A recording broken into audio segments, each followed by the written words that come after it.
Nancy Willard, Embrace Civility in the Digital Age. Okay, we have to understand that bullying is very socially motivated.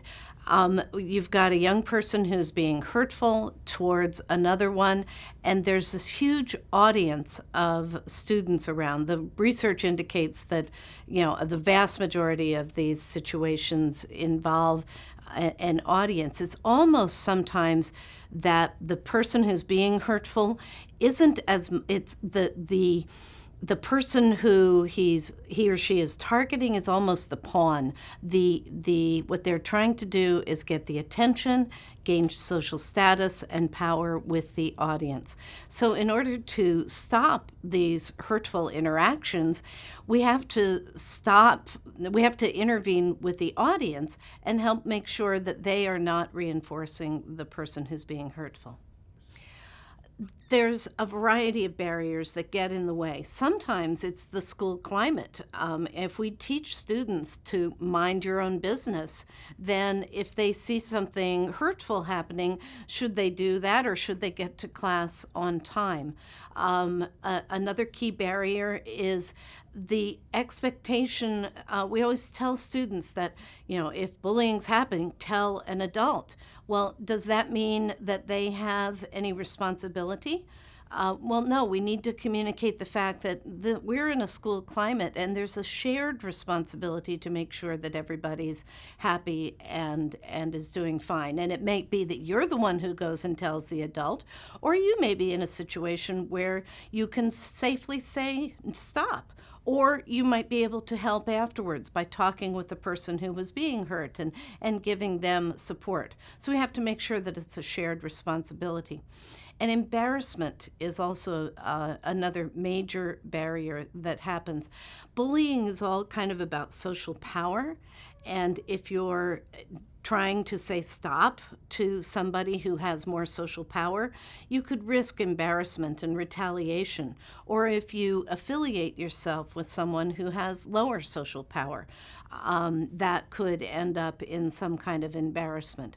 So what we have to do is help young people really learn how they can be helpful in a way that reduces the risks of retaliation and embarrassment. And to do that, we help them understand how they can help in more private situations, how they could reach out to be kind to someone who was being hurt, how they could privately tell their friend who was being hurtful that really wasn't okay and he or she needs to stop, or that they can tell an adult if something is really serious. Then if we want to encourage them to intervene and say stop when it's going on, we have to realize that that's actually the riskiest kind of situation. So give them a strategy, help them understand that the majority of other kids who are witnessing this also don't like it.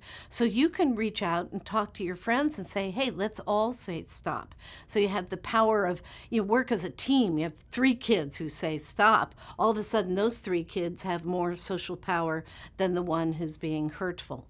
So we have to understand and engage young people in discussions. They can help identify the barriers. Ask them, if you want to help, but you don't, what holds you back? Let's talk about then how to overcome that barrier when you really do want to help. What we have to understand is that if we just simply tell young people to do something, they're not going to follow it through. We have to understand the power of positive norms. The issue of positive peer intervention is their perspective of what other people think about the one who's being hurtful and about those who might step in to help. And often what they think is the person being hurtful is very popular and cool. But in reality, if we survey them, we find out that the vast majority really don't like to see someone being hurtful. They don't like to see the people encouraging or supporting them, and they really truly admire those who step in and help.